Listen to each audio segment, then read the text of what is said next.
പ്രിയപ്പെട്ടവരെ, നമ്മുടെ കുട്ടികളുടെ സമരം വിജയിച്ചിരിക്കുകയാണ്. കേന്ദ്ര വിദ്യാഭ്യാസ മന്ത്രി ധർമ്മേന്ദ്ര പ്രധാൻ രാജിവെച്ചിരിക്കുകയാണ്.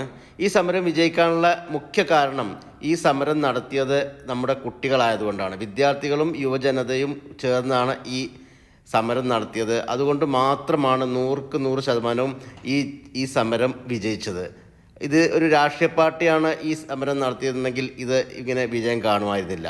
കുട്ടികൾ വളരെ നിഷ്കളങ്കമായി സധൈര്യം എല്ലാവരും ഒത്തൊരുമയോടെ ധൈര്യത്തോടെ എല്ലാ പ്രതിബന്ധങ്ങളെയും തരണം ചെയ്ത് അവർ മുന്നേറിയപ്പോൾ ഓരോ രാഷ്ട്രീയ പാർട്ടികൾക്കും അവർക്ക് സപ്പോർട്ട് കൊടുത്തു. ആ സപ്പോർട്ട് കൂടി ആയപ്പോൾ, ഒരു പിൻബലം കൂടി ആയപ്പോൾ ഈ സമരം വിജയം കണ്ടു. ഞാൻ രാഷ്ട്രീയ പാർട്ടികളെ എടുത്തു പറഞ്ഞതിന് കാരണം, രാഷ്ട്രീയ പാർട്ടികൾക്കൊന്നും ഒരു സമരവും വൃത്തിയിൽ അവർ ചെയ്യില്ല. അവർക്ക് എന്തെങ്കിലും ഒരു താല്പര്യമില്ലാതെ, അവരുടേതായിട്ടുള്ള കുറച്ച് താല്പര്യമില്ലാതെ അവരൊരു സമരത്തിന് ഇറങ്ങില്ല.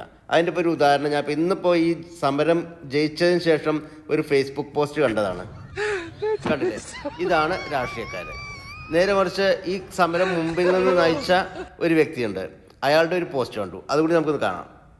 കണ്ടില്ലേ?